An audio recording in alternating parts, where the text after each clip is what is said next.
Hello, hello, hello, and welcome to the Upside Podcast, the first podcast finding upside outside of Silicon Valley. I'm Eric Hornung, and I'm accompanied by my co-host, Mr. Big Announcements himself, Jay Klaus. Holy smokes, Jay. You didn't lay off. I would say last week belonged to me and nobody else. Eric got engaged. That's the biggest news, which is really, really exciting. Friend of the podcast, Mallory, is now fiance of the podcast, Mallory, along with fiance of the podcast, Colleen. Yeah. Wow, isn't that crazy? We've been doing this show so long that the friends of the podcast became fiancés of the podcast. I think I still call Colleen friend of the podcast on the show. So they have like honorary, they have 2 titles now, each.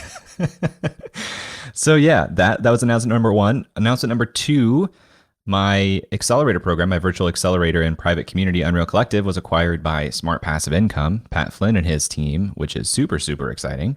I could talk for an hour about that, so we won't go super, super deep into it. But yeah, last week was mine. Do you ever watch the show Zoolander? Oh, yeah. Oh, yeah. You know, Hansel, he's so hot right now. That's like you. Jay Klaus, he's so hot right now. So hot right now. So hot right now.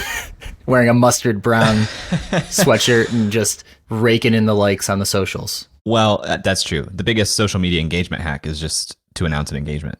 You know what else is really? I'm actually told that kids are even more engaging. Kid announcements. Are we pushing the limit on that for 2021? Oh yeah. Not yet. Housemate. You know what else is really hot right now? Oh, well, the real estate market. That's one thing. Something else. What's that?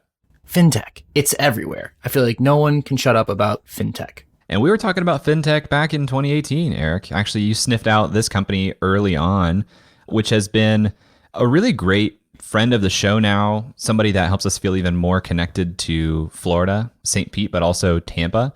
We're talking about episode number 24 with Rachel Carpenter, the founder and CEO of Intrinio, based in St. Petersburg, Florida. I love when, I feel like we talk about this on a lot of the replay episodes. Maybe the key to getting a replay episode is just to meet us in person, because everyone who we meet in person, it feels like, has gotten a replay episode. Intrinio is a financial data company on a mission to power fintech innovation by providing affordable, high-quality data to developers and engineers from fintech companies, large institutions, hedge funds, startups, and universities. They want to automate the data supply chain with advanced infrastructure and machine learning, delivering high-quality data through cutting-edge tools designed for developers and engineers. Eric, this interview occurred on October 6, 2018, aired on November 14th, 2018. At that point, Rachel and Intrinio had $2.5 million in funding. Their team size, as you'll hear in this interview, was about 13. And some things have changed since then. Huge round coming off of the back of the interview. That's the old upside bump right there. And her team has exploded, I believe. I don't have a firm number, but looking at their company webpage, they have 23 faces shown here.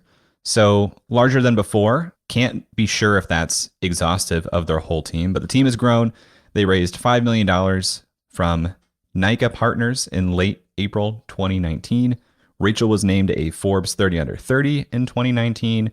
So little fintech startup out of Florida, not where you would expect a fintech startup, doing pretty well for themselves. Well, maybe now you would with Miami, coming onto the scene as the self-proclaimed next tech hub. That's true. So one more rewind for you, dear listener. You'll get one more sense of the upside bump. As Eric alluded to in our intro and our nickname, it was a pretty busy end of the month or end of the year in 2020 for us. So thanks for hanging out with us through these replays. I hope you enjoyed a look back. We'll be getting back to our regular interviews with founders, community builders, investors here to start 2021. And we'd love to hear what you think about this episode. So tweet at us at UpsideFM or email us hello@upside.fm. Let us know if there's anything in particular you'd love to hear more of or less of this year. And we'd love to hear from you. We'll get to this conversation with Rachel right after this.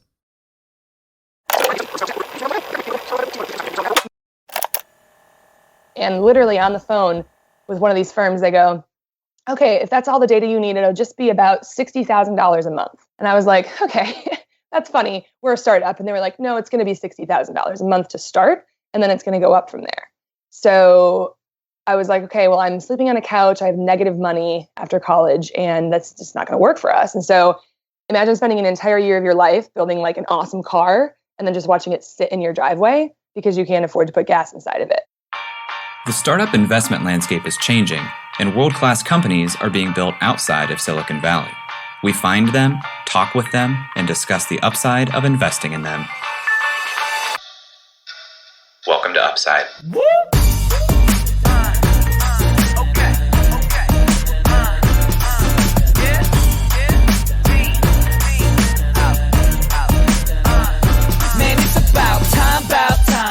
Hello, hello, hello, and welcome to the Upside Podcast, the first podcast finding upside outside of Silicon Valley. I'm Eric Hornung, and I'm accompanied by my co-host, Mr. Free Mule himself, Jay Klaus. Jay, how's it going, man? Going well. You saw my bountiest harvest from last night. I saw that you got 6 free mules. It didn't say that they were Moscow mules. They could be... So what are some other varieties of mule? There's got to be... Kentucky mule. The Madrid mule? I don't know. That could be a thing. True. I think there's also one that involves tequila, but I forget the name of it. I forget that one too. I'm thinking of the Bloody Maria, which is a Bloody Mary, but with tequila. And I can't remember the Mexican mule. We missed that one. That was easy. There you go. Easy one. Yeah. A little bit of an inside joke with our friends here. There's a horrible, horrible bar located near my apartment here in Columbus that has the most outrageous advertising on all of their marketing collateral. They'll say things like most beers on tap in the short north and the newest bar in the short north, all of which are patently false. Within just a couple of blocks from this place, there are bars that defeat both of those claims right now. And it's just a miserable bar. Anyway, last night they had somebody stationed outside literally giving away free drink cards to this bar. And I took them. I might use them. Do you like Moscow mules or mules in general? Are you Yeah, a mule guy? I think so. I'm mostly a gin and tonic guy, but when it comes to free mules, I'm on board. See, I learned on an earlier podcast you don't like beer. That was a big revelation. So now I've just been spinning in my head. I know you like Pappy Van Winkle. I know you don't like beer. I have nothing in the middle ground to judge you on. It's not that I don't like beer, it's that I just rarely drink it. Right. Did you drink any beer last night, Jay?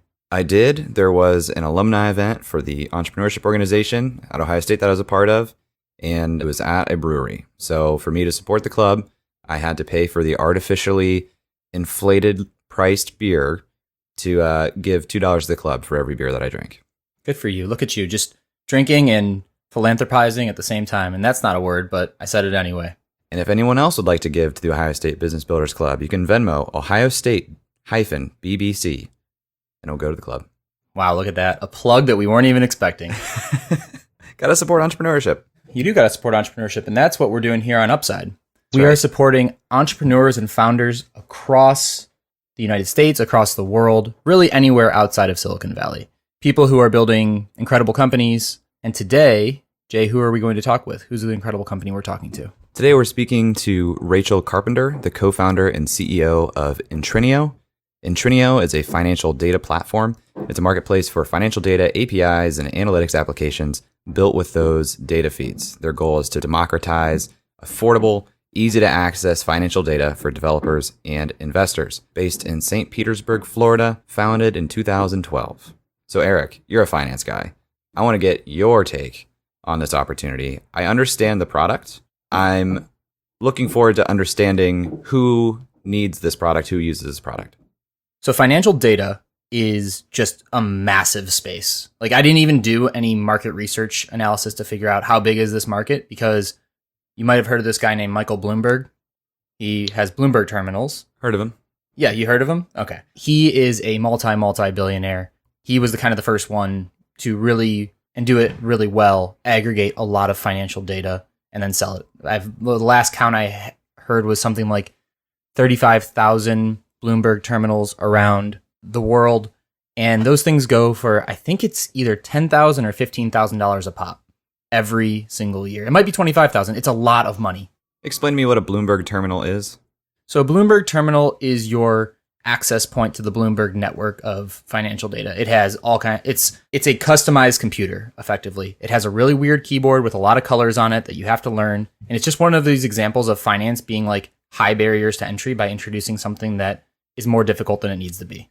And so this thing gives access to data that I'm guessing gives people a leg up if they have that in trading. In trading, in investing, we use it in my job for research, So when you're writing a report on something, if you can use Bloomberg data, you can generally get something that's a little bit more robust than what you can find on a Google or a free kind of service, because they're aggregating a lot of different data and they're cleaning it, and then they're making it easily manipulable on their site. They have kind of a all-encompassing solution. So when you look at Intrinio, does this strike you as a lower barrier to entry version of a Bloomberg terminal? Yeah, so I think one thing that's happening in the finance and investing space is that people are looking at financial data and they're saying, why? I mean, this is really expensive, but the publicly available stuff shouldn't be expensive. So every company is required to submit a 10Q, a 10K every quarter and year, respectively, a couple other forms that they have to put in. And then what some services will do is pull all of that data and clean it and make it manipulable. Now, there's a lot of other data that's public that should be easily done in the same fashion. So Bloomberg does that. They also have news articles and things like that. But the general theme is, and you see this with like Y charts and stock twits, and Thomson Reuters isn't as expensive as Bloomberg, but they also have a financial data portal. There's this like cascading effect to make this kind of publicly available information really cheap. So it's a little different.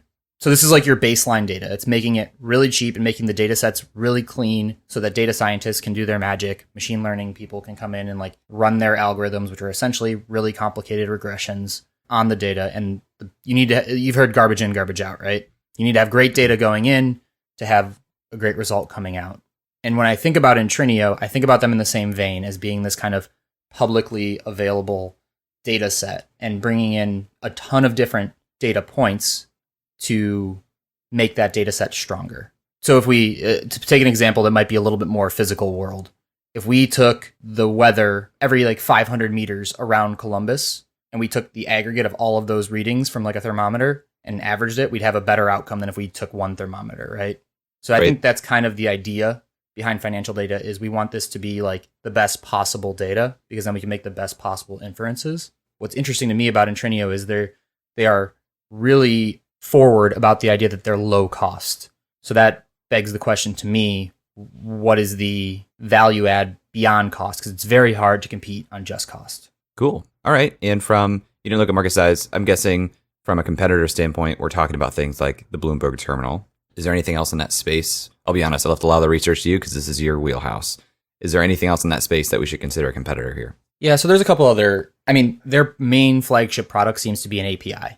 I've used the Yahoo Finance API before, so you could say that Yahoo Finance is a competitor. I think YCharts has an API. You could say YCharts is a competitor.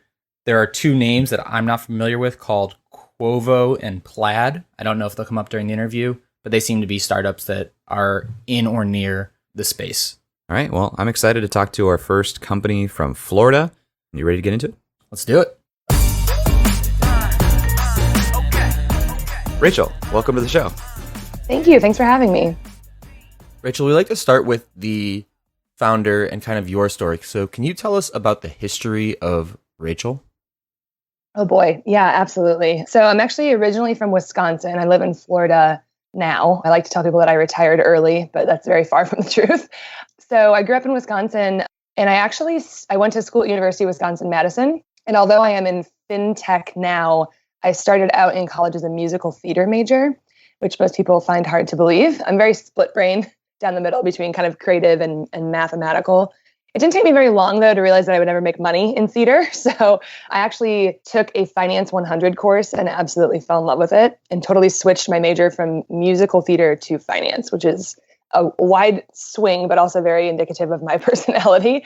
And so I ended up majoring in business. I got double majors in finance and entrepreneurship. I was an athlete in college since I'm kind of a bit of an overachiever. So I was on the crew team. So I rowed and studied business.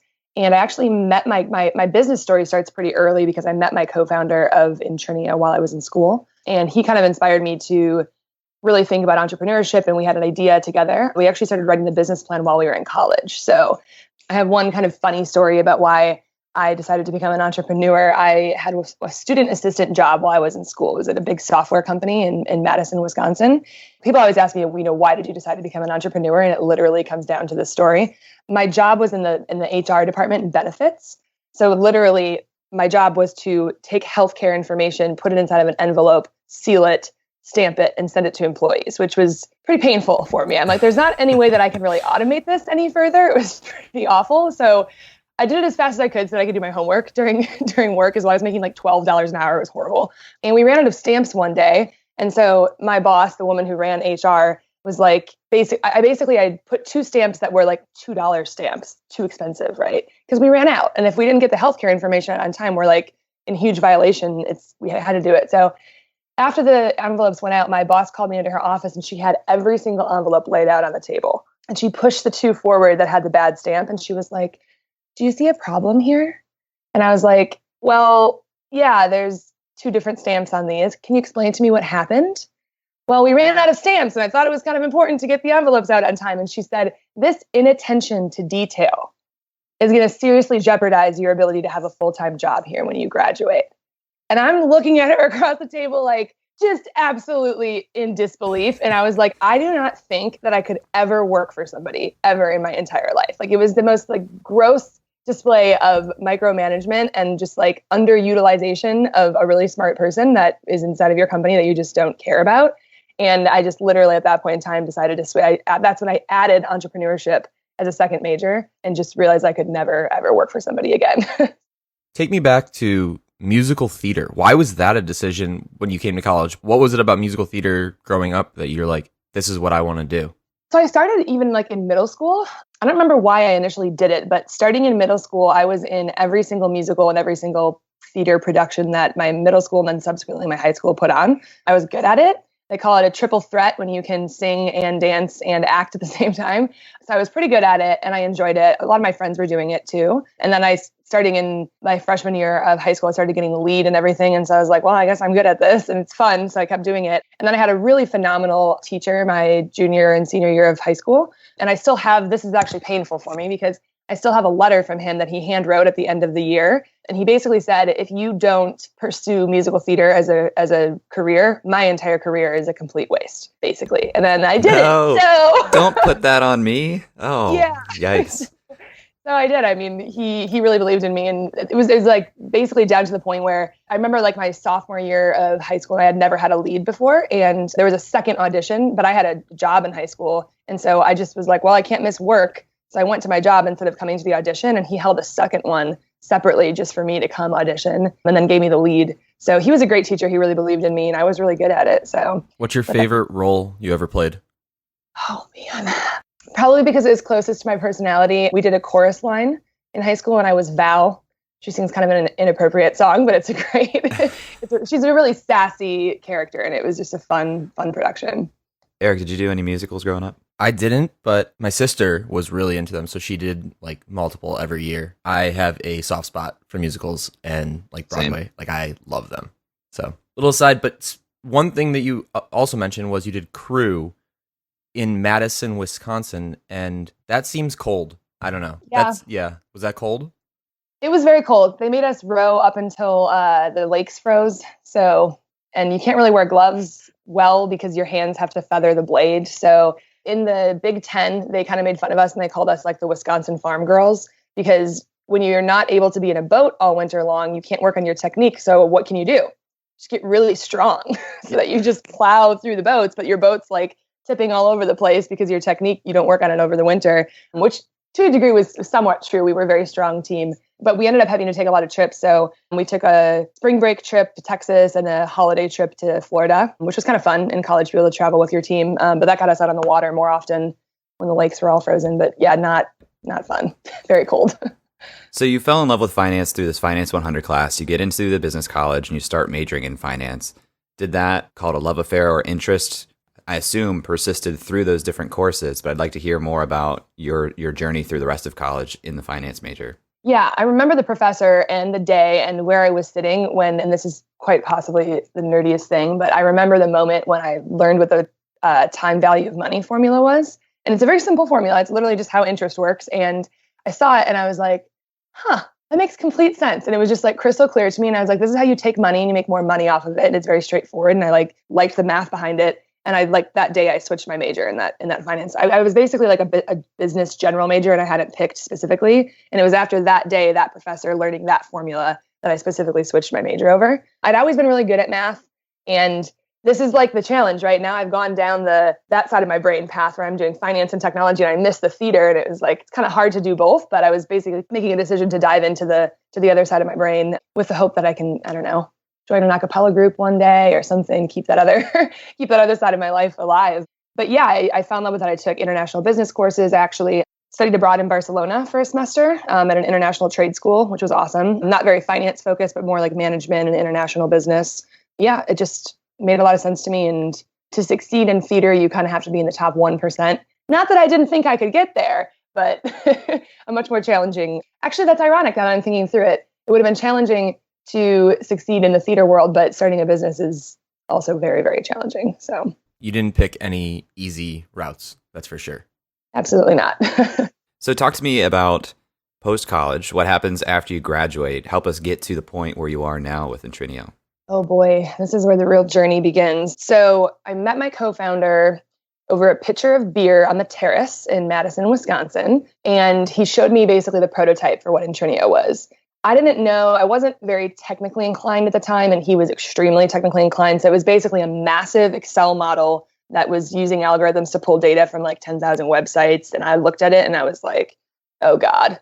I was like, just send me a copy of this so I can like have another pitcher of beer and digest it later. But I kind of had this feeling at the moment that he was like really onto something. But he had been basically using this for personal investing. And over the next couple of weeks, I had just spent more time with him talking through how we could actually commercialize it and why it was a bigger idea than just for personal use.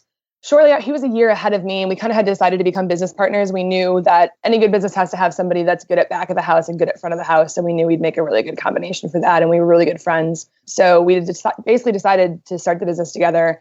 So at that horrible student assistant job I had, in the background, I was actually working on the business plan for this company while stealing envelopes on the side.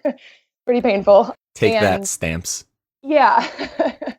So I graduated, and Joey is my business partner. So he had moved down to Chicago, and he had gotten his CPA, but to officially finish your CPA, you have to spend a year at an accounting firm.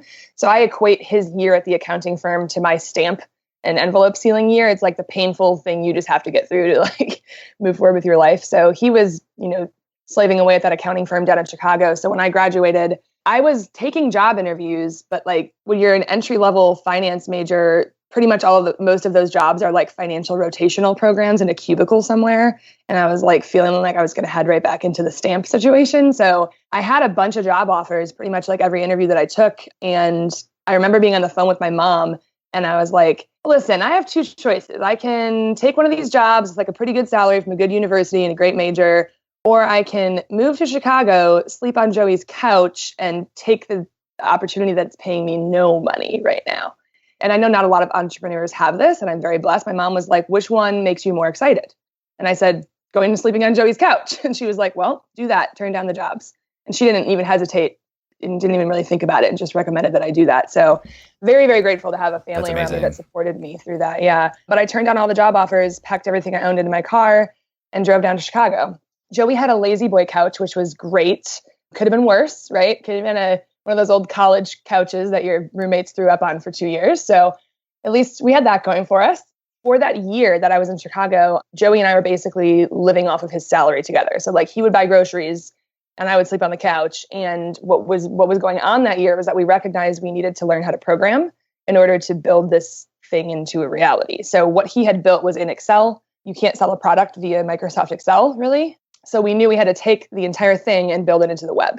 But it was a very complicated financial product. So to find a programmer that could basically build that logic, that financial logic into code would have been a nightmare and taken a long time. And also, how could we afford to pay that person? So we knew that if we learned how to program, we could just directly program our financial knowledge into the app, which looking back, I don't even know how I began that. But I basically spent that entire year teaching myself how to program. So no technical expertise, didn't even really know how Excel worked that well. Nobody even like in finance taught us any of that, which actually is part of the problem we're solving today. And so I would just wake up every morning and Google, how do you program? And over the course of a year, ended up building our initial website. Joey was working full time, coming home and then coding with me all night. So he slept like 4 hours a night that entire year. And he learned the even harder stuff. He learned all the back end database technologies. So between the two of us over the course of that year, We learned how to program when we got this app up and running. What it was a valuation engine where you could type in a ticker of any stock and click a button and it would instantly tell you if it was overvalued or undervalued, if you should buy or sell, and with a degree of confidence of how over or undervalued the stock was. And the idea for that was equity analysis, but also valuation. So there was plans to build it so you could value any type of business. You could value the coffee shop down the street. You could value your startup. If you're an investor, you could value your portfolio of startups. So the idea for that was to build a valuation engine. And like any normal kid's dream in college, that was just kind of like the base version of it, just public equities and a basic discounted cash flow analysis. So we built that and it actually exists today. But that entire year of our lives that we were like slaving away and not making any money, we didn't really pay attention to all of the data that was required to go into it. So thinking back to the spreadsheet that Joey built, 10,000 websites is what he was scraping to pull data into this thing. So we were, again, scraping 10,000 websites to pull data into our web application. And that's extremely illegal. So basically what we're doing is we're violating the terms of service of every single website that we're scraping data from. And so that was kind of okay. I mean, kind of okay at the time because we weren't in production. But to sell a product like that, just it's not going to work. So we didn't know anything about data. So now we're having phone calls with Bloomberg, Capital IQ, and all these huge, massive data vendors that have been around for, decades. And literally on the phone with one of these firms, they go, okay, if that's all the data you need, it'll just be about $60,000 a month. And I was like, okay, that's funny. We're a startup. And they were like, no, it's going to be $60,000 a month to start. And then it's going to go up from there.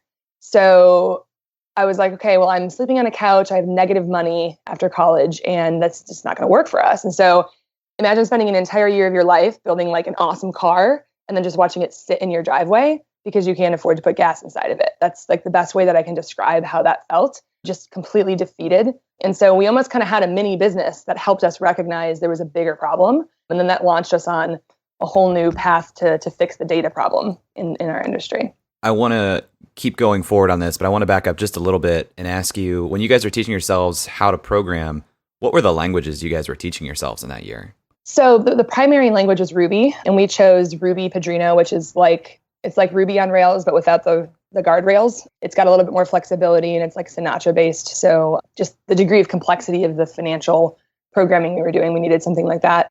And obviously Joey learned SQL and all the back-end database stuff. And then on the front end, I learned just basic HTML, CSS, preprocessor languages like Haml and Sass, JavaScript, CoffeeScript. And then I had to learn a little bit about the basic Ruby Padrino framework as well to kind of integrate the two sides together. So those are the main programming languages. Eric is the numbers guy. I'm not our numbers guy. Finance isn't my forte. But I think I'm reading between the lines and understanding the first version of the product, the problem you were trying to solve. You basically, maybe it wasn't a problem so much as an opportunity. You knew that there were stocks that were overvalued and somewhere that were undervalued. And you were trying to probably make money from this product just by understanding which were undervalued. Yes. So Joey was originally just personally investing based off of that. He was a huge value investor, so a big fan of like Benjamin Graham and Warren Buffett. So he had basically built his own valuation model for analyzing stocks into Excel. But like, you guys should see this thing. It's like an application inside of Excel. It's crazy. At the same time, he was also working at a big accounting firm doing valuation services. So outside of equity valuation, he would, like when someone passed away, he would get all the papers piled on his desk and have to value their estate. Or, valuing a private company that wants to sell is going through a merger. It has to come to an accounting firm. So he saw from the back end how those accounting firms were just charging tens of thousands. All they were doing is they have a spreadsheet and they're like multiplying your revenues to tell you what you're worth. So from the equity analysis side, he personally saw it. And then from more of the business valuation services side, he saw how ripe for disruption it was, because he was the guy in the background automating the model in the spreadsheet. And he's like, I'm billing my billable hours for this to this poor company that we're valuing. And all I'm doing is running a model that he's automated in his own spreadsheet. And he was like, why don't we take all of these things, put them together, build them into an app that can be an all-encompassing valuation services SaaS model online. There are companies that have done this now. This was like 5 or 6 years ago that we would have probably been the first to do it if we could have afforded the data, but we couldn't. So that's how we ended up there. We mentioned Joey a lot through this interview so far. And I'm just curious, you mentioned he's technical on the back end and he has this valuation mindset, but maybe from a qualitative side of things, how do you guys partner well? I mean, you lived in the same apartment for a year at this point in the story. Way more than that. Way more than that. So how do you guys like work together? don't get me wrong, like I've almost killed Joey probably like 10 times. When you live that, literally, so there was a point in time early on in the company when we were getting things off the ground and we were running out of money and we just couldn't build fast enough. And finding angel investors in Florida is a whole nother challenge we can dive into later. But we were literally living in a studio apartment with 2 beds, like smushed in to like 400 square feet, like horrible. So imagine you're like programming for 18 hours in an office with somebody and then you're coming back to a box. And like we were just friends. So like spending that much time with someone, not easy, right? And so there was literally a year in Chicago where I slept on his couch, another year when we moved down to Florida where we flipped and he slept on the couch and I got the bedroom.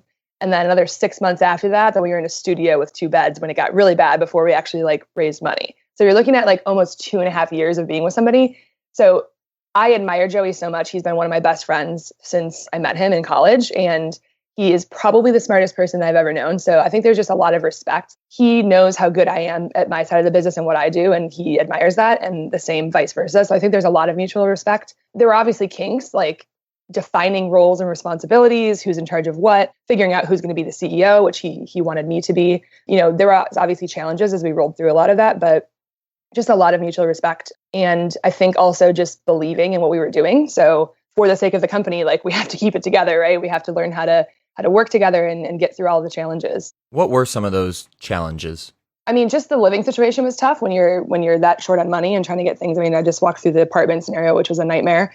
And then, you know, there's obviously disagreements on direction and things like that. So when you're early on and figuring out what your mission is and what you're going to go after, I think a lot of it was largely due to like outside factors. There was never anything that we always make decisions together, and we always have. So it was a lot of just outside factors, you know, hiring the wrong employees and then arguing about it, and then, you know, different things like that. Obviously, fundraising, causing stress. I mean, the degree of stress and anxiety early on, you end up taking things out on each other a lot when you really shouldn't. And so I think there's definitely been times when we would always argue, stop, apologize, and say, we're both taking it out on each other right now, aren't we? I mean, it literally, we always joke that we're like in a business marriage because, and like the operating agreement is our marriage certificate, because that is really what it is when you're deciding to have a co-founder in a business that requires years of upfront technological investment before you actually really take off. You're committing to literally being in a marriage with this person for years.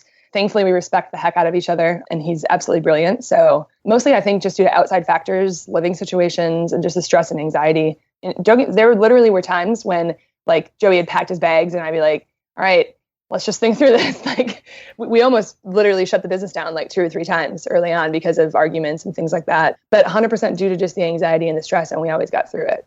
Do you have any role models, or does he have any role models that were entrepreneurs close to you guys? Like, how are you guys navigating this as first-time entrepreneurs?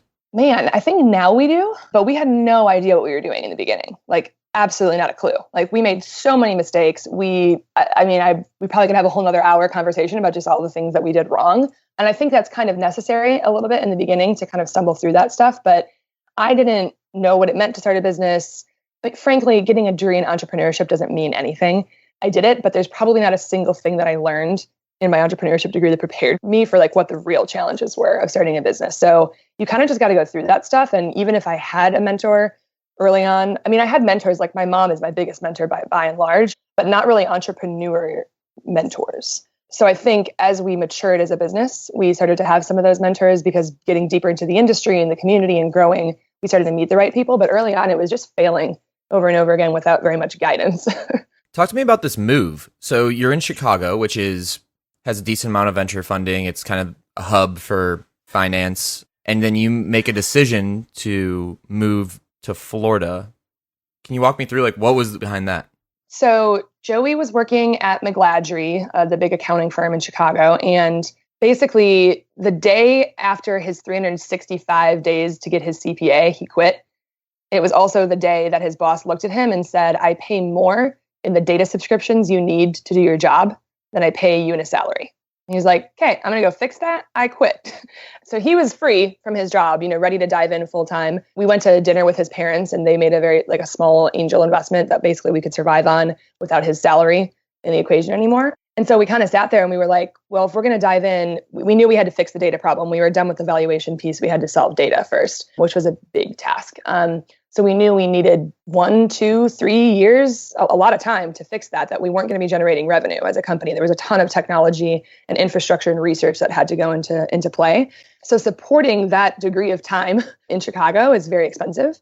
So I think it was a combination of we need to go somewhere more affordable for this chunk of time that we need to build. We don't want to go back to Wisconsin because it's Wisconsin and it's not a great place to build a tech company yet. And we were sick of the weather.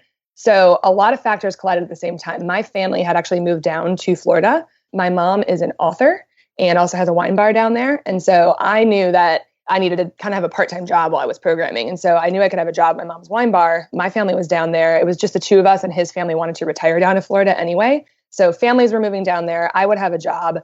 Cost of living was much lower. Looking forward, tax incentives are pretty good down in Florida. And, a chance to get out of the snow that we had spent, 20 plus years of our lives in. So all those things collided. We also knew in the back of our minds, Raymond James was headquartered down there. They became one of our first institutional clients. And it took 3 years to get there, but they were 15 minutes away in our backyard and we finally did it.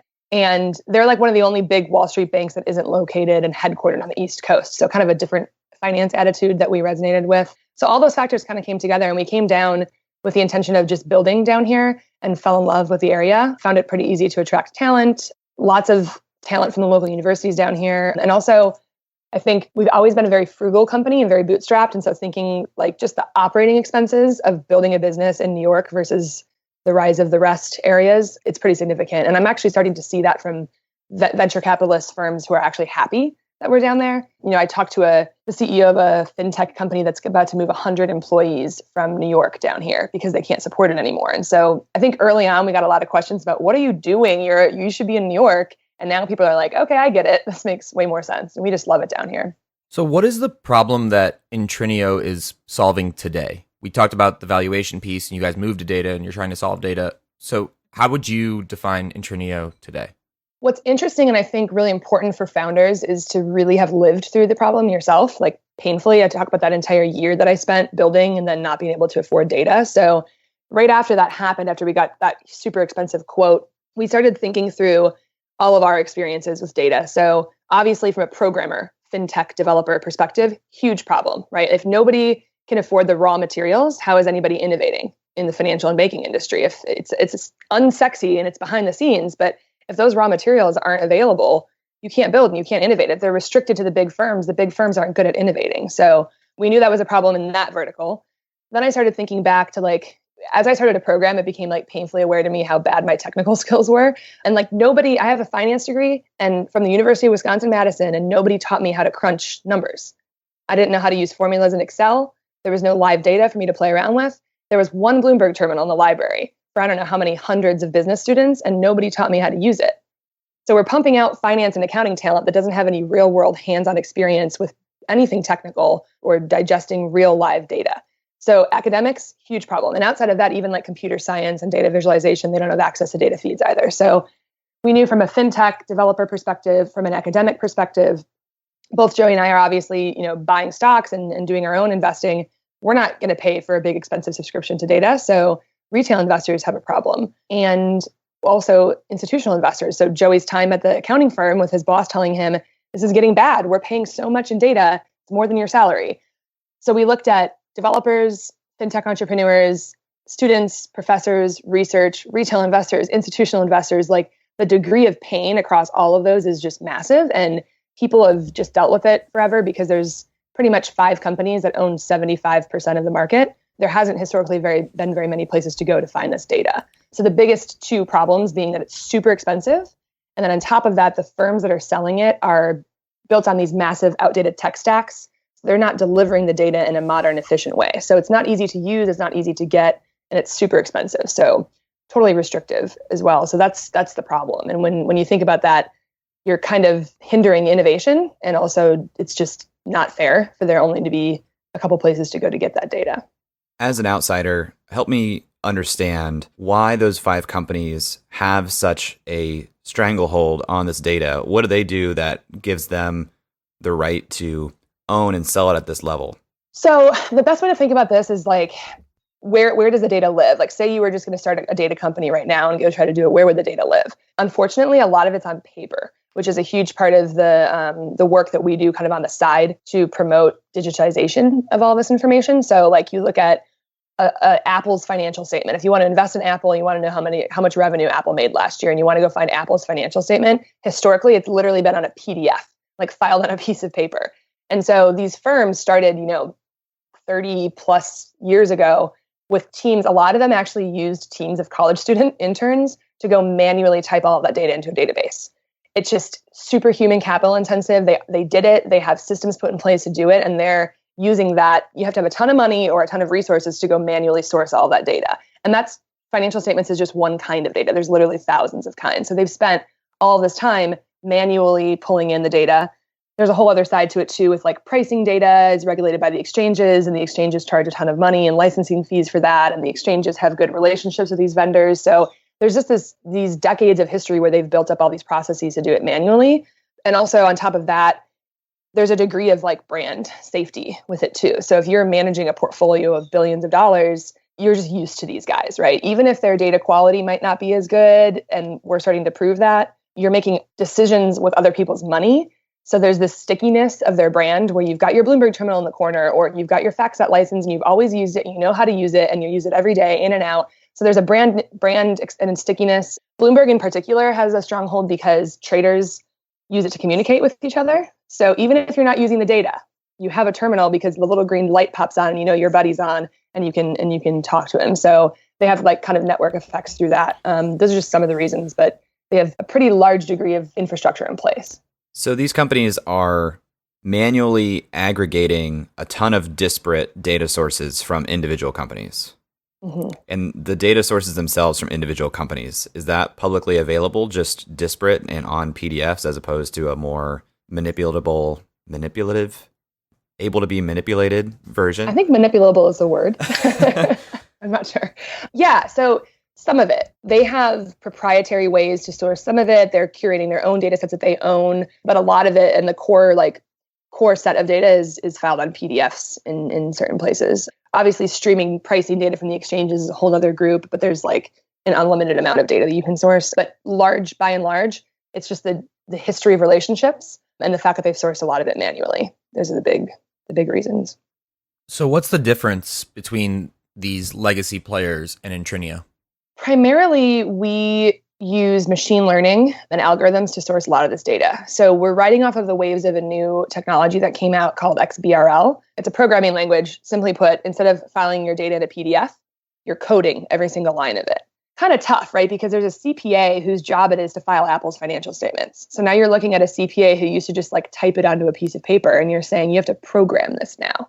But by doing that, there's a database of tagged information that we can build an algorithm to go out and pull each. If you want to get Apple's total revenues from Q3 of 2014, you can search for that tag and pull that piece of data down digitally. It's structuring the data. Is that like a federal regulation that they're required to do that? Yeah. So in 2009, Congress mandated XBRL use for all publicly traded companies. So now there's a repository of tagged data at the SEC. The FDIC does it for banks.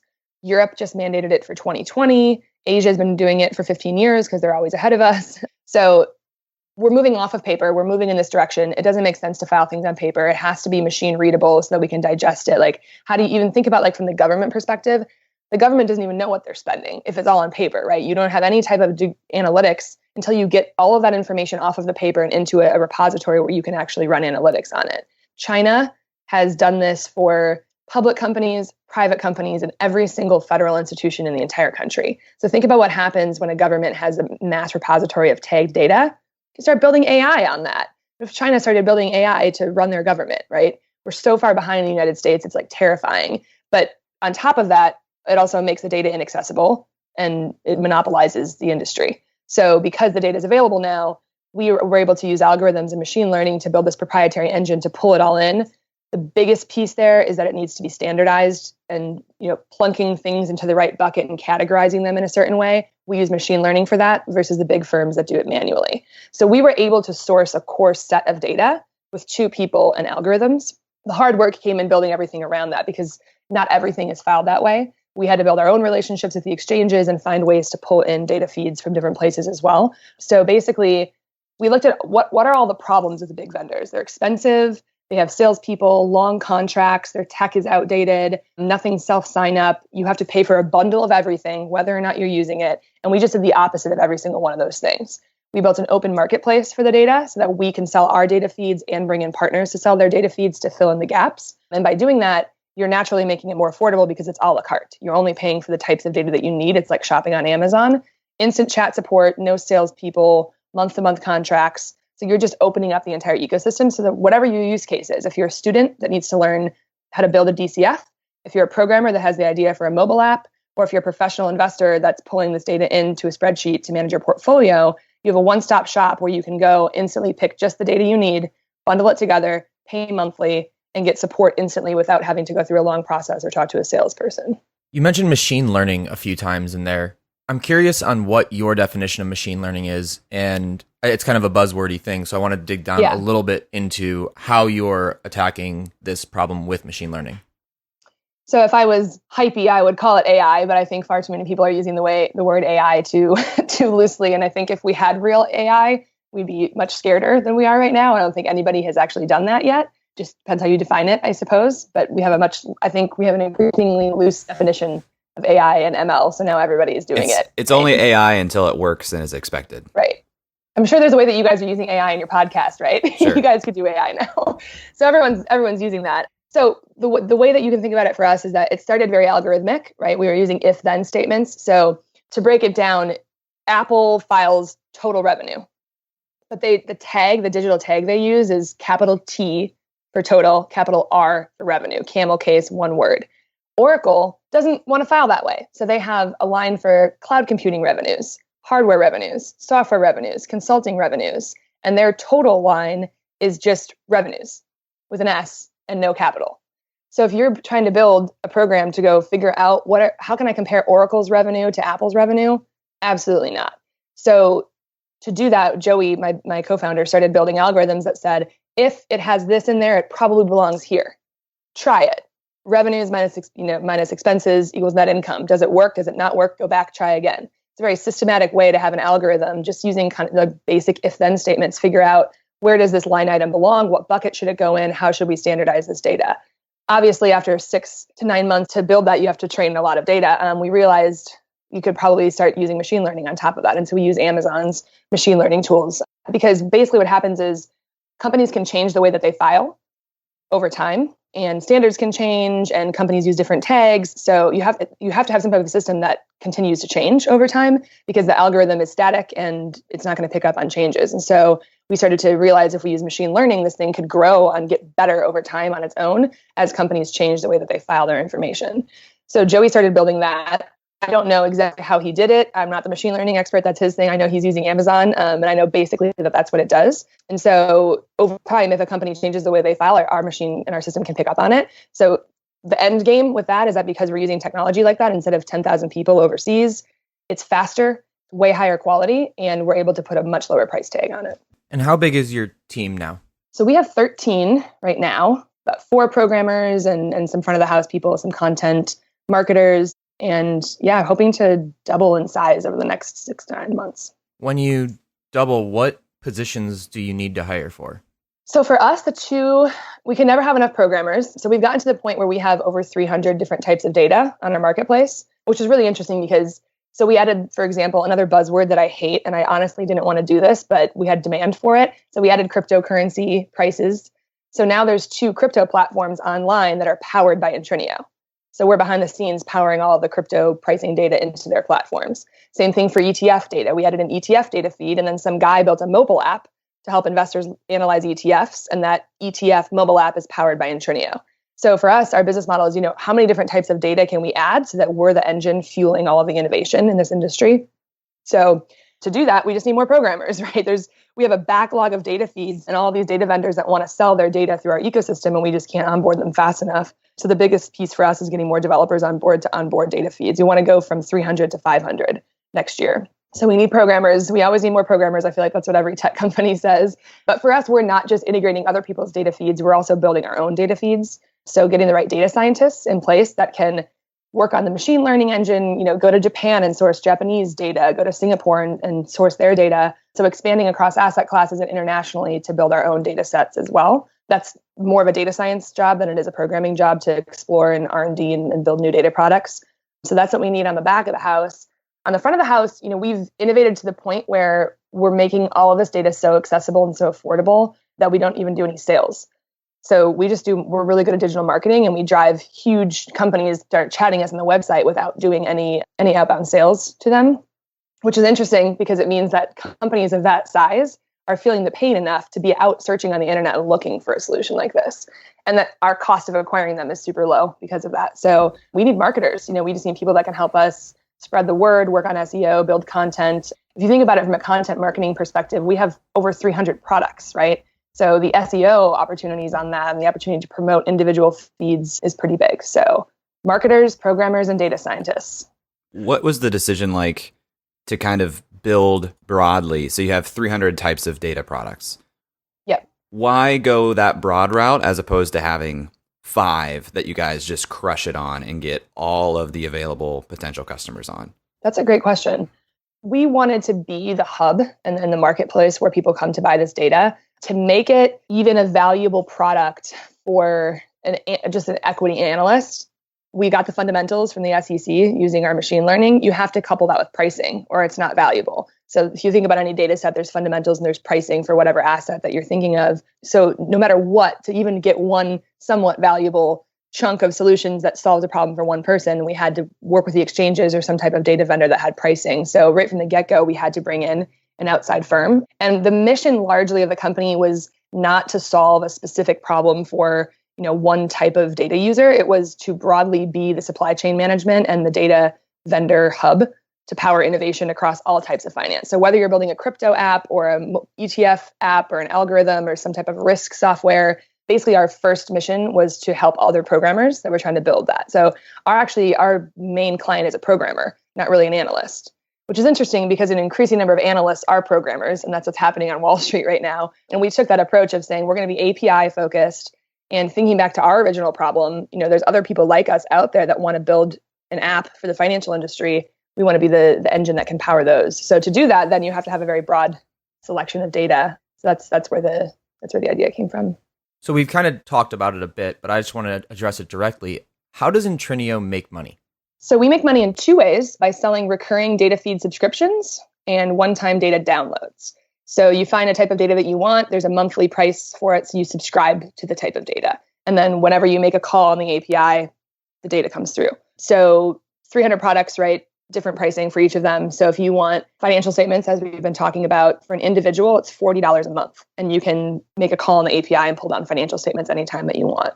And so it's just a recurring monthly subscription. We let you pay annually if you want. A lot of the larger institutions prefer to pay that way. But then we also started to realize recently, sometimes people don't want a recurring update. They just want a one-time download of historical data. And so we allow you to do, like, if you want all of the US stock prices historically to, build a predictive algorithm or something like that, we can dump all of that data for a one-time fee. Sometimes we see a lot of crossover. Someone will buy all the historical US stock prices so they can get them all in one clump and then subscribe to updates on prices moving forward. So how do you price that one-time download? So a lot of it is from our third parties, and so we have to figure out pricing with them. But for our data, we basically try to make it as affordable as possible while still making money, because a lot of that stuff we're sourcing on our own. And so it's been like a 3 to 4 year journey of saying, from a business perspective, right, we can make this as cheap as we want because we've built this whole business up super, super cost efficient and very, very capital efficient. So the problem is you can price it too low sometimes, right? And that's kind of like the entrepreneurial journey that we went on of saying, if you look realistically at like our price difference from the big guys, it's like huge. So finding a way to still make money, but also stay true to our mission of making this actually accessible to everyone. With over 300 products, it's kind of an ongoing evolution. Yeah, I was going to dig in that a little bit. With these 5 companies that own 75% of the marketplace charging these huge amounts, one, it'd be interesting to hear this $60,000 data dump you tried to get from Bloomberg, what that would compare to on Intrinio. And 2, why or how do you determine how big that gap should be from what you guys are essentially leaving on the table? That's something I think we're honestly still trying to figure out. Largely with our business model, it's kind of like a market grab. So we just want there to be no barrier to signing up, that it's that affordable. As we're starting to evolve as a company, we're getting a lot more institutional interest. And so we're starting to revisit that, because as we're selling to big institutions, we're like, hang on, you guys have a lot of money and the difference in the subscriptions that you're paying is pretty huge. So for the small guys, like they just wouldn't have been able to afford it anyway. And we're making it possible for them. For the bigger institutions, they were already affording it. And so we want to save them money, but like not leave anything on the table. So moving upstream is interesting because I think data is becoming more commoditized and people are realizing that and they're paying too much. And so the amount of institutional interest from huge hedge funds, banks, asset managers are starting to message us over the past 6 months. We've seen that, which is interesting trend wise for the industry, the direction that they're heading. We're starting now to kind of build out more of an enterprise strategy. And because we have all these inbound leads coming to us, figuring out how to price it. I don't know yet. I know that we're probably massively underpricing it. And so it's definitely an exercise to figure out. How long have you been in market generating revenue? We took a very bootstrapped approach to figuring this out. So the marketplace as it exists today is about 2 years. But that day one, we had like 6 products on it. Now we have 300. So it's like very much an evolution. But like if I take you back to when we were building that algorithm just for financial statement data, 1 out of 300 types, that's all we had. We didn't think through the business model much. And we just, as you mentioned, tried to just sell that feed online. And so I think we put it up for sale for like $25 a month. And we probably had like 20 or 30 people sign up and pay for it. We were making a couple $100s a month. It was like our first revenues and really exciting. We started to realize at that time that wasn't enough for kind of like enthusiasts or, individual investors to get that data and pay, $10, $20 a month was great. But to really build a valuable business, we had to add different types of data. So that was like 2.5, 3 years ago, I think, that we had that for sale. Then we found our first partner and just kind of bundled it together. And we're still selling it as one product before we recognized, let's revamp the website, build a marketplace. And that's when we started to get the demand from other vendors that wanted to sell in that ecosystem. And so it took about a year to get that marketplace up and running. But in a way, it was kind of us just testing the market and getting our first data feed out there and realizing the right way to build the model. What are the KPIs that you guys pay attention to at Intrinio? It sounds like from our conversation thus far, number of data types on the platform seems to be one. It sounds like you have a backlog of potential data types. That might be one. What are some of the other key performance indicators that you think about? Yeah, number of data feeds, obviously revenue, right? That's from our perspective, that's important. But we're a SaaS business model, so we pay a lot of attention. There's kind of 2 ways to think about it. There's the product side KPIs, which is like how many products do you have, how many resources around it, and then there's the actual revenue side of the business. So on the product side, absolutely number of data types. Every new type of data we add opens up new customer segments for us. And then if you think about the revenue model, it just kind of it's exponential in a way, because if you think about it just geometrically, like you're adding new data feeds, but also selling old data feeds at an increasing rate on both sides, and you're cross-selling feeds. And like a big firm that might have signed up would be really happy when you added ETF data and want to add it to their bundle. And so that kind of organically grows on its own just by the nature of the marketplace. So adding data feeds is our best marketing strategy. I mean, that's what we do. Our programmers are our marketers, because just by simply adding a data feed, think about the financial statement product. We're ranking for every single line item of the income statement, balance sheet, and statement of cash flows. If you Google Apple and any of those tags, Intrinio is going to show up. So 1 out of 300 products is ranking for the thousands of keywords. So that is our best marketing strategy, is just how much data can we add, because you solve niche problems while also solving a much broader problem for people that needed more data. So number of data products is huge. For a while, it was resources, because as the programmer is our most important user, they need software development kits and formula builders and tools like that. And so we probably hit critical mass for that over the past 6 months. Over the summer, we really invested. So there's an SDK for Python and for Ruby and for R. So any type of programmer that you are, you can come pick your data, pick your tool, and then instantly get it. So from a platform and resources perspective, we kind of hit that critical mass and solved all those problems this year. So it's just adding more data feeds.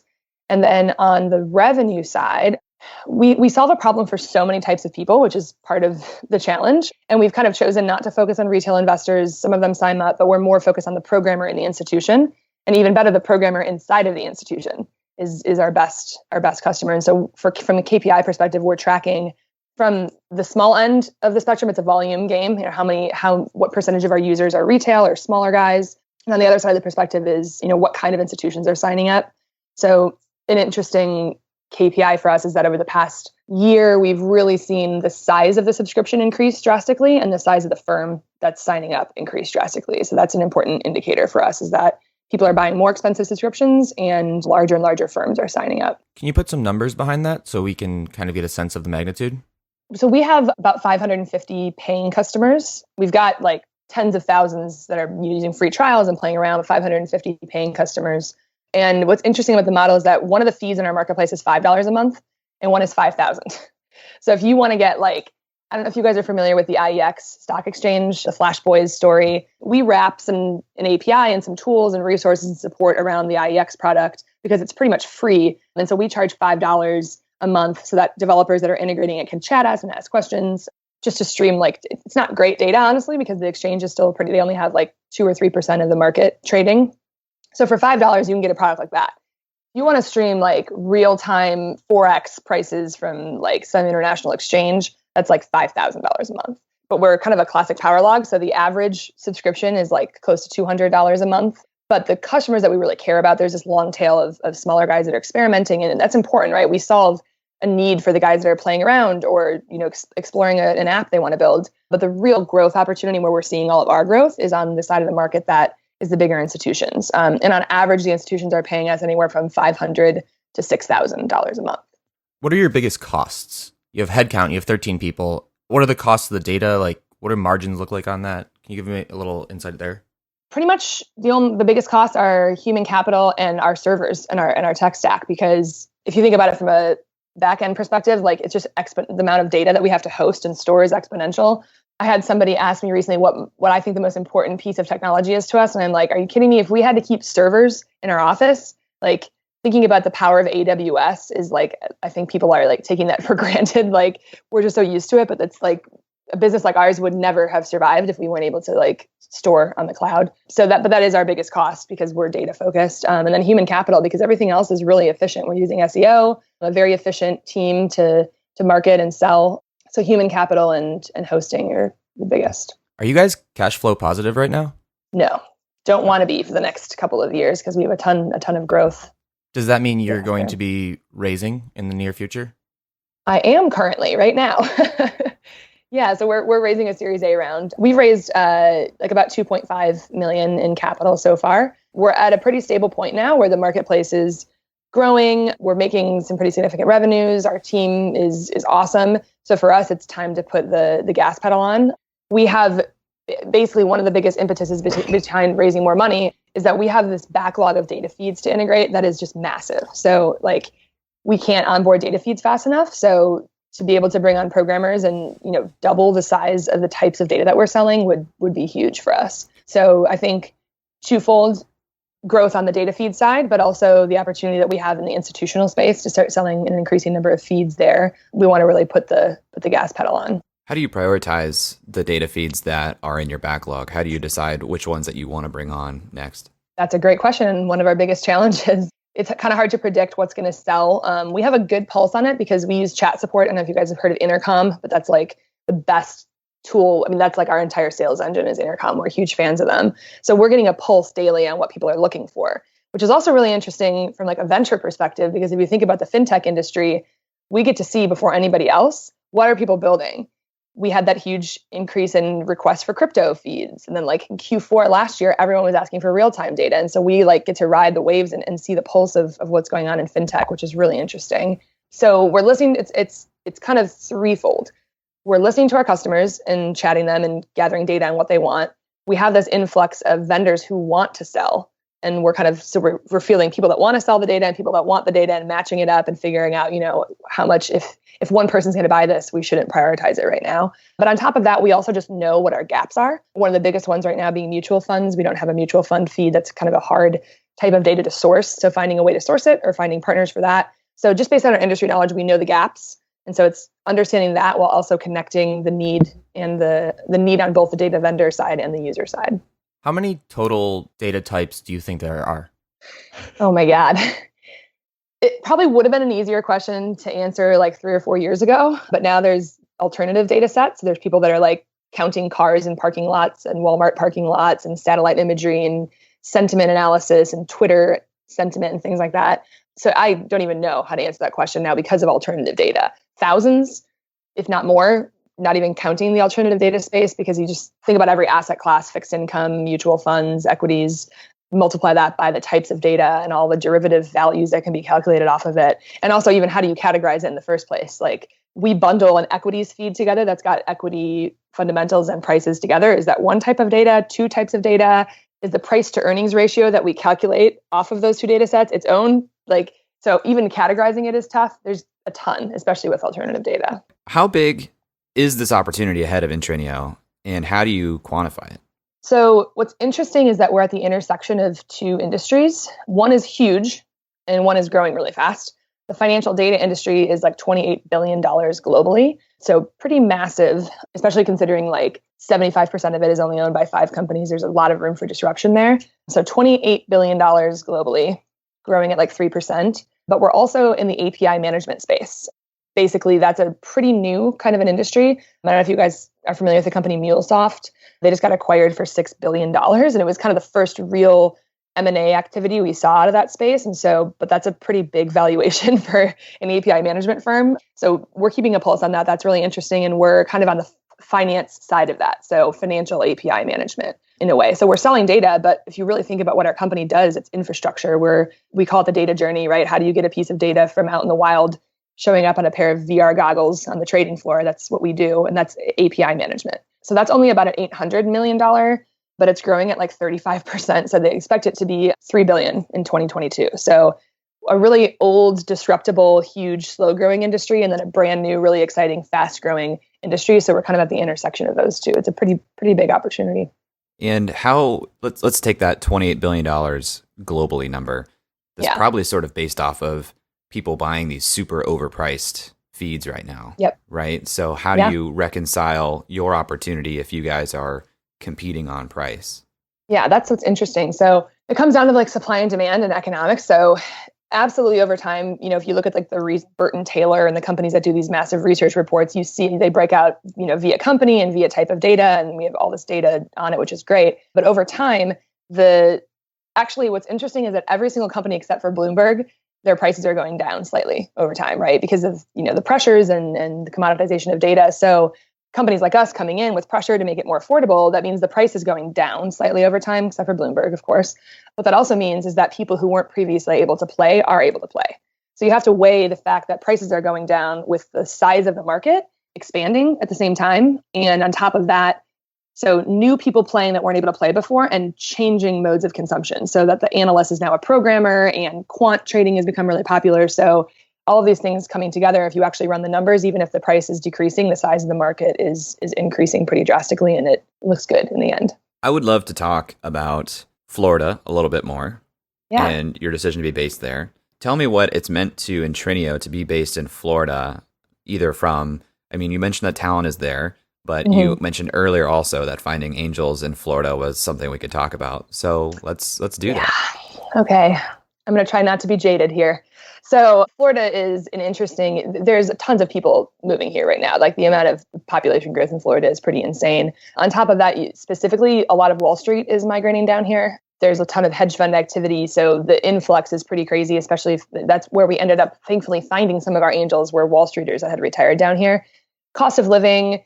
We're in St. Petersburg, which is a smaller town across the bridge from Tampa. It's literally only 15 minutes away. People make a big deal out of it. It's Tampa Bay, right? We're just different personalities. Tampa's like this big industrial city, in St. Pete, as we say, like to say, has kind of a bit of a soul. So it's more artistic and, food and wine events and live music. And we have tons of parks and we have the beach over here. So it's just a smaller city, a little bit of a different vibe. But again, Tampa's literally 15 minutes over the bridge. So we get the benefits of a big city like that. And then kind of more of our vibe over on the St. Pete side. So that fits with our culture really well. Our team loves it. The quality of life here is just insane. Like I can throw my paddleboard in my car and like go drop it in the ocean, like 2 blocks from my apartment and like a 5-minute drive from work. So just quality of life. We love it down here. Obviously, economically, it's great as well. And the weather, you can't beat that. So those are the factors there. The positive side from a business perspective, obviously, outside of just operating expenses being much cheaper here, is that the talent is here. So, but only from the front of the house perspective. There's a bunch of UCF, USF, University of Tampa, even some of the northern colleges. What we see is that there's a lot of like sales, marketing, and support talent, and like kids that are graduating that love it down here and end up leaving for Atlanta and other kind of regions like that because they can't find opportunities. And so we have a ton of that talent down here. It's great and easy for us to source that side. Programmers, not so much. So we actually, our tech team is distributed and remote. My CTO is out in Colorado, and we have kind of a small dev office in Colorado, but then we just find the best programmers we can and let them sit where they're at.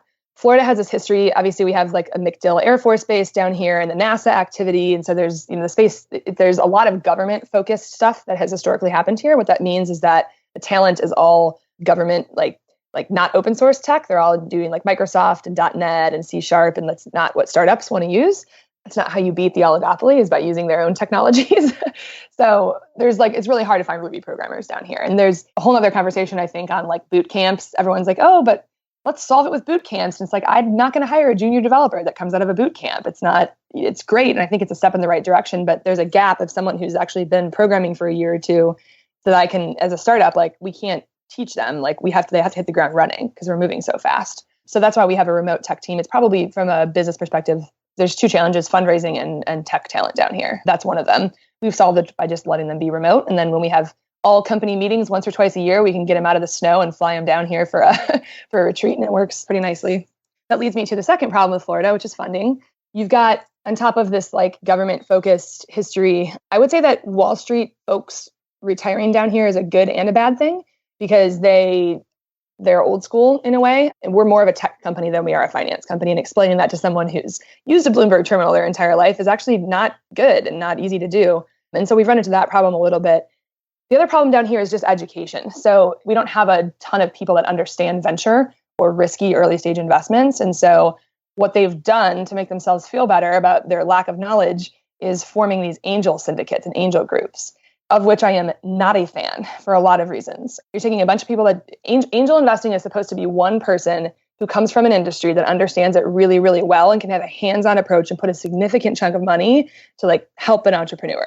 What you're doing is you're taking these people who know a lot about, they don't necessarily need to know a lot about venture investing. At that stage, you're investing in a person. You're not investing in their business. It doesn't matter. What matters is they're coming from the finance industry, or they're coming from the education industry for an ed tech investment.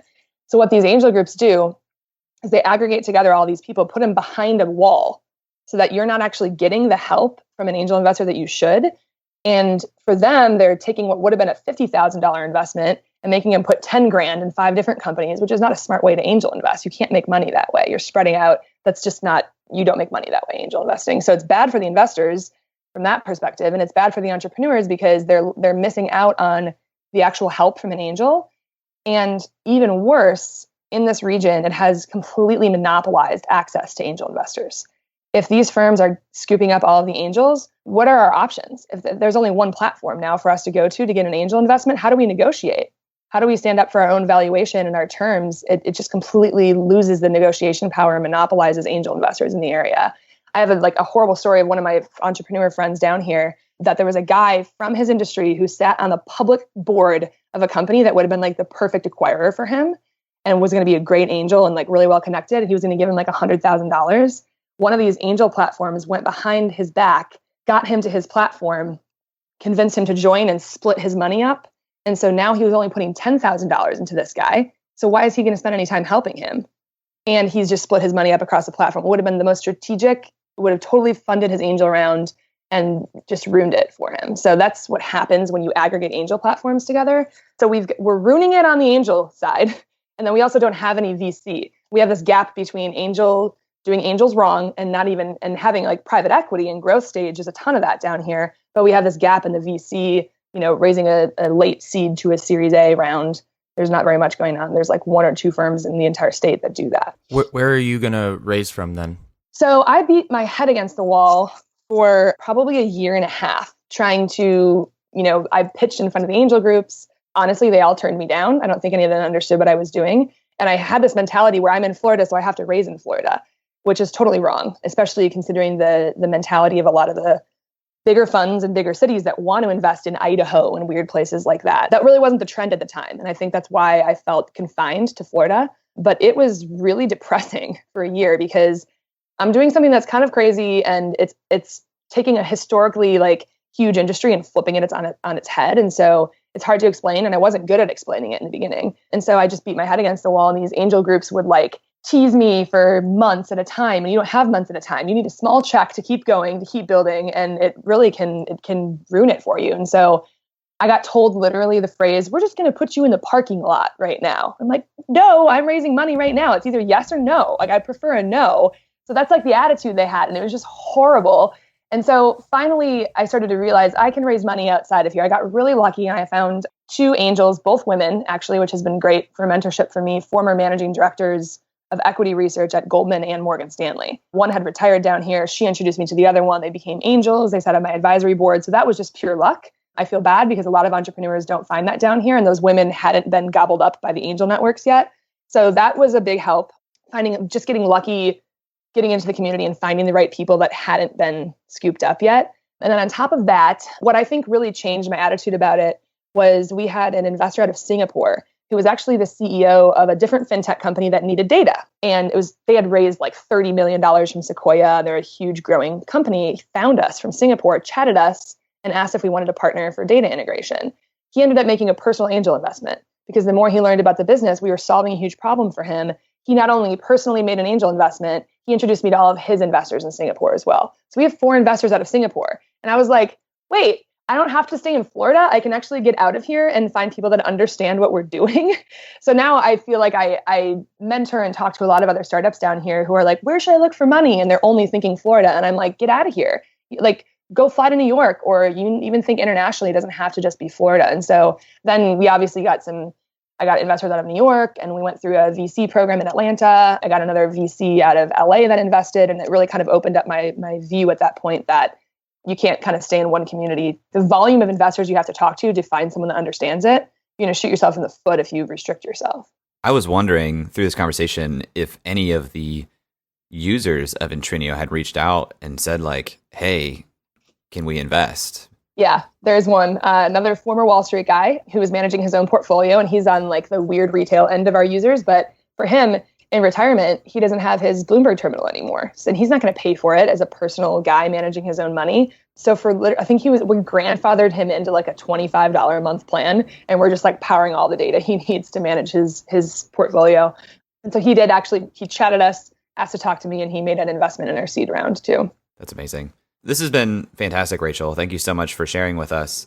After the show, if anyone wants to learn more about you or Intrinio, where would you send them? So first thing I would say is follow me on Twitter. It's Rachel_Ann, ANN_C. Probably could have made it a little easier than that. And then the next best thing is that we have that chat support on our website. So if you want to get in direct contact with me, you can just go to www.intrinio.com. My team is super nice. We're pretty much on 24/7, and you can like instantly chat with someone on our team and get connected with me that way. Awesome. Thanks for being on the show. Yeah, thanks for having me. This is fun, guys. All right, Eric, we just spoke with Rachel Carpenter of Intrinio. Now let's get to the fun part. Let's talk about Intrinio as an opportunity. Let's put our investor hats on. We usually start with the founder. You want to start there? Yeah, let's do it. But first, I want to mention finance, Jay. We get to talk about finance. My favorite. No, to be honest though, I am getting more and more interested, and I think better thinking about all things finance. The key is that the interest is there. I now am interested in trying to learn, which is key for learning anything, right? Yeah, absolutely. But yeah, back into Rachel. I think she has a fascinating story. She's a extremely confident individual. In listening to her story, going through music, making a change to finance, be it rowing crew, making a move, living on a couch instead of taking a job. All of that screams to me confidence in her abilities and herself. Would you agree with that? Yeah, I like that. I was going to draw the line to theater because you kind of have to have that confidence to have stage presence and perform. Similar to athletics, have to have some confidence to go out there and compete at a high level. But one of the major things that you just touched on that I wanted to bring to attention related to Rachel as a founder was this period of time where she was living on Joey's couch, which I think speaks to Joey as a founder as well. Wanted to give him some love to that because besides letting Rachel sleep on the couch, he came to her with this gnarly spreadsheet, it sounds like, that was a massive model that was sort of prototypical Intrinio, which I think is fascinating and awesome. I love people who just take hours and hours and hours of time to put something together on the side that they think might work. Yeah, like lots and lots of hours. I've toyed around with building like scraping mechanisms before, played around with Yahoo's API, and it takes a lot of time to get familiar with that. So pulling data from 10,000 websites and figuring out all those websites, that's crazy. Yeah. And this is, as I said in the intro, much more of sort of your home base here, this whole industry. So I would love for you to kick us off if you don't have more to talk about directly as it relates to Rachel as a founder, about the industry, because we got some numbers about industry size. And I know we've talked about bottoms up analysis before, because similar to other companies we talked to in the past, the industry size that we had may not be directly related to the opportunity ahead of Intrinio, given that they're competing on price. Absolutely. When I think about the finance industry, it is first and foremost an information industry. So data is the most important thing that makes finance run.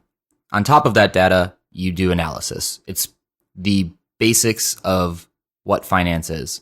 So every hedge fund out there has their own data set, whether they pull that from Bloomberg or they're using satellites in the sky or whatever it is. They have a proprietary data set that might be pieces of public data sets with certain data that they have to try to get an edge on the competition to make better investments.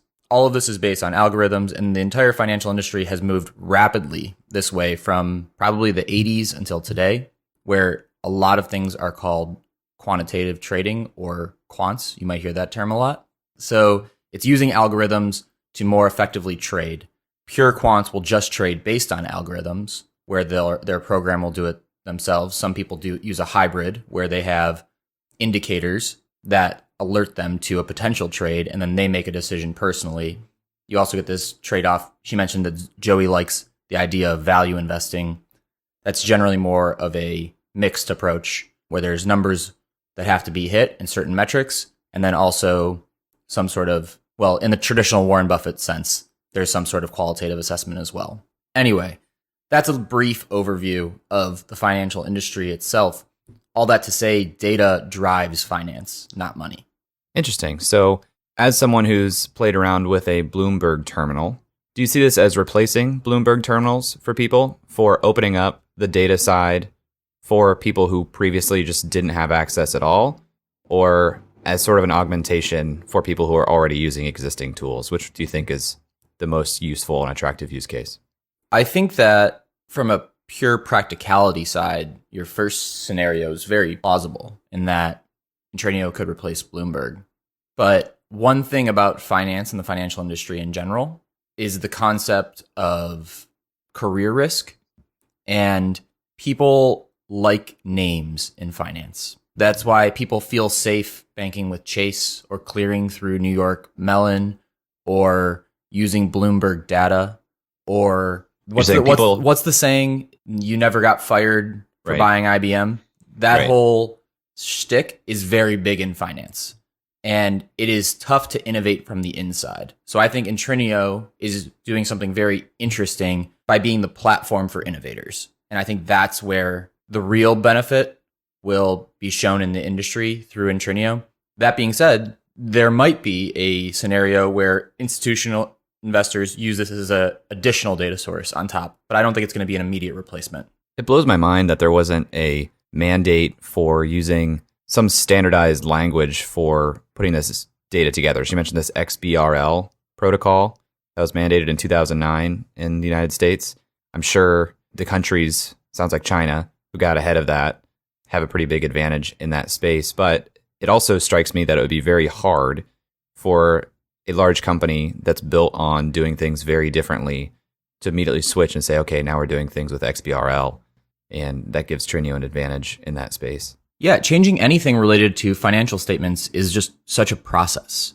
When IFRS or US GAAP, when either of those changes, there is a significant amount of lead time for accounting firms, for companies to review how they are changing things, because there can be, like I said earlier, qualitative and quantitative factors in changing of things. So whether or not your intent is to hold something for sale or until maturity, that completely changes the value that you represent on the balance sheet for some assets.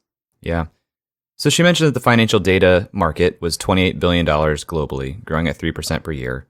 The API management space was $800 million, growing at 35%, and expected to be $3 billion by 2022. She also mentioned that MuleSoft, the company MuleSoft, which I had heard of, was recently acquired for $6 billion. I remember seeing that, reading that making some waves, and I didn't quite understand what MuleSoft was, but this helps me connect those dots in my mind as well, that API management. is getting to be more valuable. So on the face of it, that sounds like large market size. But again, if they're pricing at sometimes $40 per month for individuals, she said the average subscription is close to $200 per month right now. That's a huge, huge gap in what these Bloomberg terminals are charging, right? Would you say that they cost? $10,000, I think, per year. $10,000. So huge gap. And it's an interesting thought exercise to figure out where they want to price in that market to be profitable, which she said, investors are talking about that, and still fulfill their mission of making things more open and accessible. So I don't have any hard thoughts on that. Obviously, she did give us a couple numbers that right now their average subscription is $200 per month, and they have 550 paying customers, which would be about $110,000 per month in run rate right now. And that seems like they're probably just scratching the surface. But did you crunch any numbers over there, my quant friend? So I just started thinking about the casual investor, the casual data person probably isn't the person I'm most interested in terms of the potential for this business. To me, it's more the asset management space.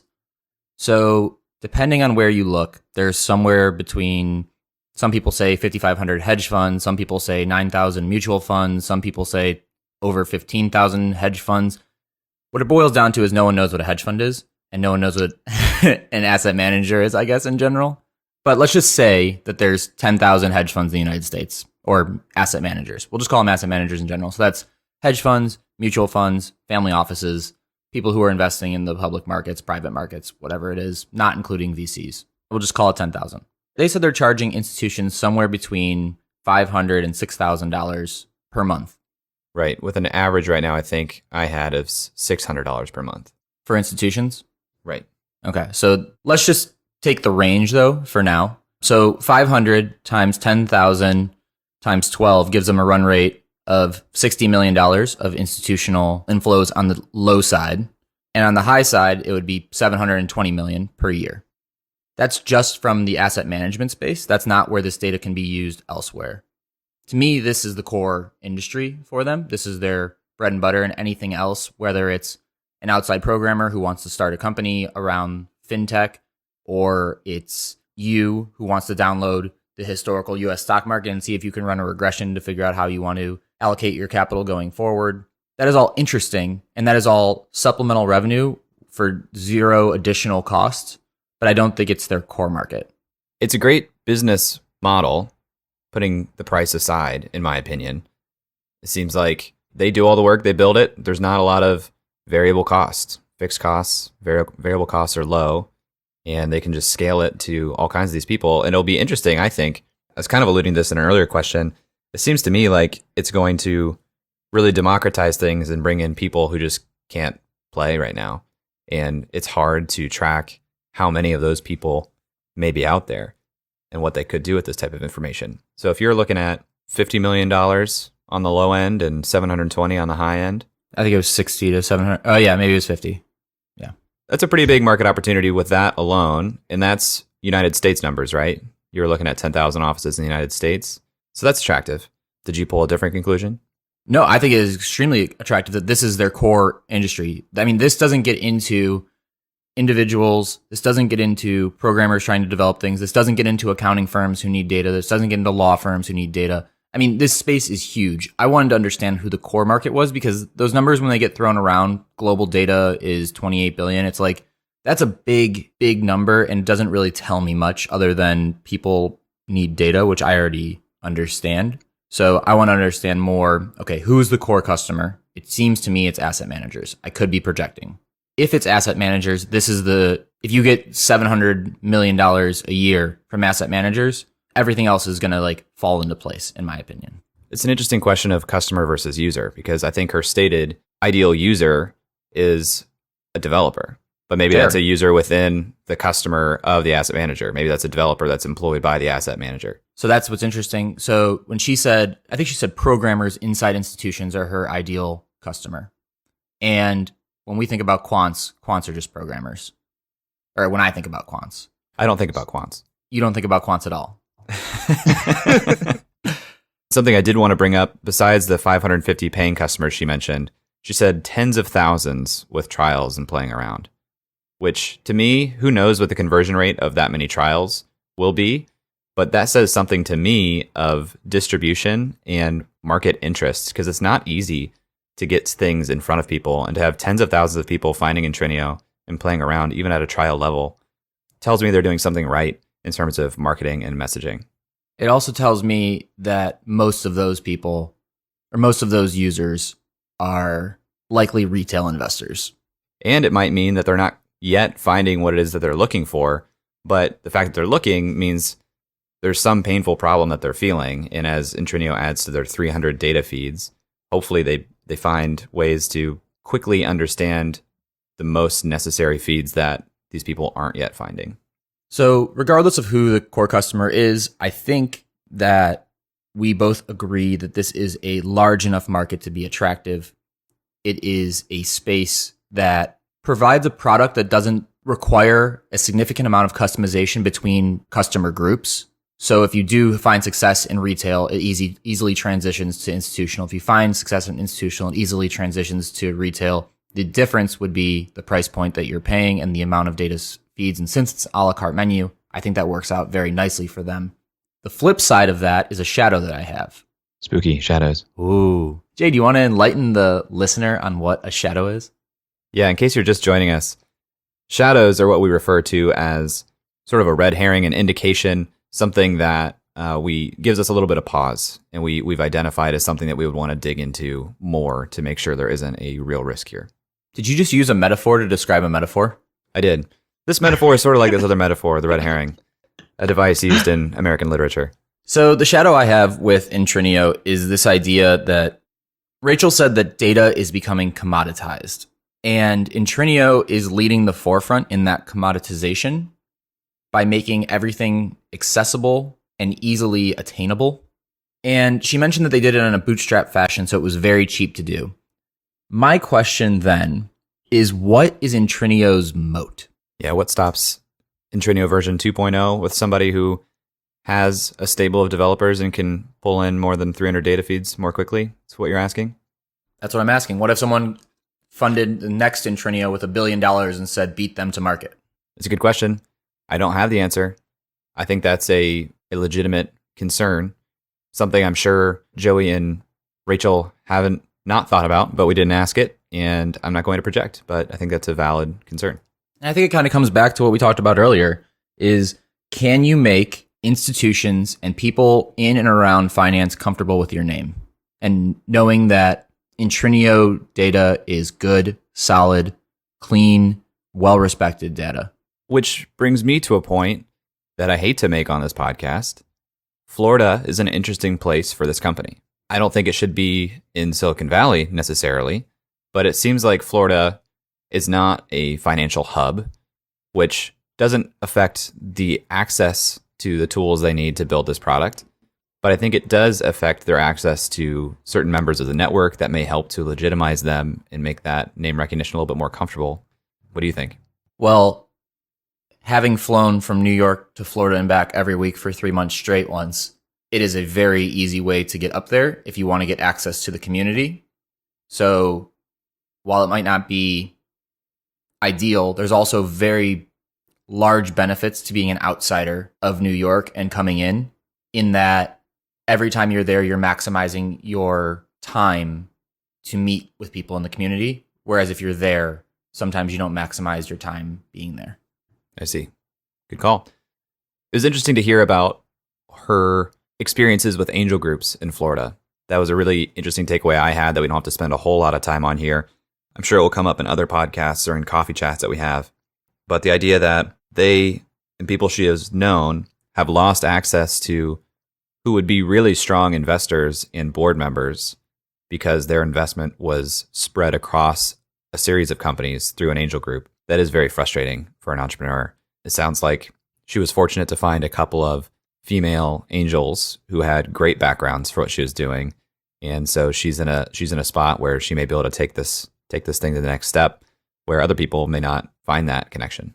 One comment on that, on the angel syndicate idea, is that from an investor's perspective, you're taught that diversifying your investments lowers your risk. From an entrepreneur's perspective, diversifying your efforts increases your risk because you need to focus.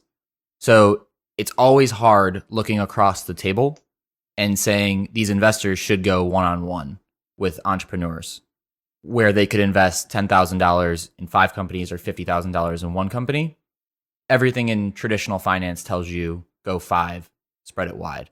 That being said, I think that, and I might be projecting on Rachel here, but her frustration is more in the idea that angel investors shouldn't be constrained by the same ideals as public equity asset managers or just general financiers.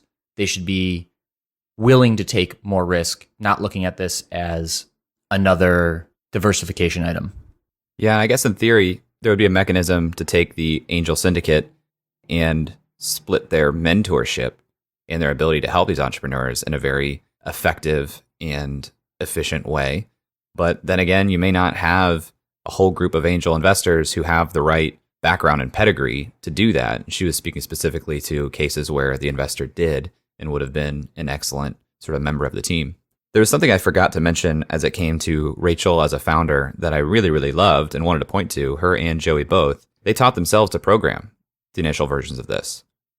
Every time I hear that, that just blows me away. And that's a huge, huge indicator to me that somebody is really, really bought in to the point that they're going to learn a new skill, which takes a lot of time and a lot of practice, so that they can do it themselves. And that just points to their tenacity, but also their capital efficiency. Because you can keep looking, and by the time you made yourself a very capable programmer, you probably could have found somebody that you could have paid to do the work. But that capital efficiency, I think, is a hallmark of founders here in this part of the country. Yeah, it's clear to me that Joey and Rachel didn't start on second base like some founders we've talked to. And because of that, I think they've thrived. Love it. Shout out to Nick Potts for that analogy we love to use. Just met up with Nick a couple days ago, and he used the analogy on third base for somebody we were talking to. So you can start all over the baseball diamond, Eric.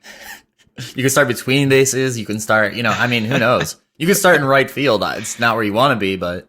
Love it. All right, guys, let us know what we missed. You can tweet at us at UpsideFM or comment on Breaker on this episode. We'd love to hear from you. And of course, if you or somebody you know would be a good guest for our show, email us at hello@upside.fm, and we'll talk to you next week. That's all for this week. Thanks for listening. We'd love to hear your thoughts on today's guest, so shoot us an email at hello@upside.fm or find us on Twitter at UpsideFM. We'll be back here next week at the same time talking to another founder in our quest to find upside outside of Silicon Valley. If you or someone you know would make a good guest for our show, please email us or find us on Twitter and let us know. And if you love our show, please leave us a review on iTunes. That goes a long way in helping us spread the word and continue to help bring high-quality guests to the show. Eric and I decided there were a couple things we wanted to share with you at the end of the podcast, and so here we go. Eric Hornung and Jay Klaus are the founding parties of the Upside podcast. At the time of this recording, we do not own equity or other financial interest in the companies which appear on this show. All opinions expressed by podcast participants are solely their own opinion and do not reflect the opinions of Duff & Phelps LLC and its affiliates, Unreal Collective LLC and its affiliates, or any entity which employ us. This podcast is for informational purposes only and should not be relied upon as a basis for investment decisions. We have not considered your specific financial situation nor provided any investment advice on this show. Thanks for listening, and we'll talk to you next week. Never mind. Bro, that can't be matched. I'm lighting it on fire. Used to run big